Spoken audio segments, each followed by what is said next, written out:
আসলে ফুটবল যেই পর্যায়ে ছিল সেখান থেকে এক বছরে খুব বেশি যাচাই করার সুযোগ নেই। তারপরেও এক বছর আগে আমরা কোথায় ছিলাম আর এক বছর পরে কোথায় আছি, এটা যদি আপনারা একটু রিভিউ করেন তাহলে বুঝতে পারবেন।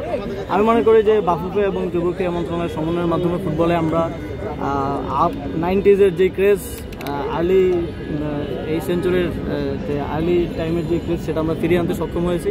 এখন গ্যালারি ভর্তি মানুষ থাকে এবং বাইরেও থাকে, ঢুকতে পারে না এরকম অবস্থা ফুটবলে আমরা আনতে পেরেছি। এই দর্শকদের ভালোবাসাটা আমরা ফিরিয়ে আনতে পেরেছি এবং অবশ্যই খেলাও অনেক উন্নতি হয়েছে বাংলাদেশে। এই একদম উইং থেকে ক্রস, এটা আমরা দেখি নাই আমাদের শৈশবের পরে। তো আবার নতুন করে দেখতে পাচ্ছি আমাদের খেলার উন্নয়ন হয়েছে। তবে সাফল্য আসতে এটা সময়ের প্রয়োজন। আপনারা জানেন যে পৃথিবীতে যে দেশগুলো এখন ভালো খেলে তারা 10 বছর, 15 বছর, 20 বছর ধরে তাদের ইনফ্রাস্ট্রাকচার ডেভেলপ করছে, তাদের অ্যাডভান্স লেভেল ট্রেনিং দিচ্ছে প্লেয়ারদের, তাদের ওই লেভেলের ইনভেস্টমেন্ট আছে। তো এই সব কিছু না হলে টোটাল ইকোসিস্টেমটা তো ভালো করা রাতারাতি সম্ভব না।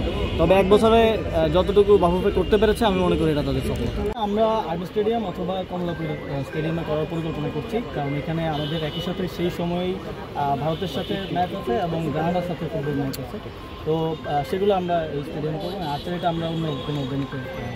মাননীয় উপদেষ্টা, আর্চারির ভেন্যুটা সাধারণত আন্তর্জাতিকভাবে ওয়ার্ল্ড ওয়াইড যেটা হয়ে থাকে যে কোনো একটা শহরের বড় কোনো স্থাপনায় হয়ে থাকে, সেই জায়গায় আমরা যতটুকু জানি আর্চারি ফেডারেশন সম্ভবত সংসদ ভবন এলাকাটা চেয়েছিল যে সেখানে যদি করে এরকম ওপেন একটা স্পেসে দেওয়া যায় কিনা। আমরা এটা নিয়ে কাজ করছি, আমরা এখনো সম্ভাব্যতা যাচাই করছি যে কোথায় কোথায় করা যেতে পারে।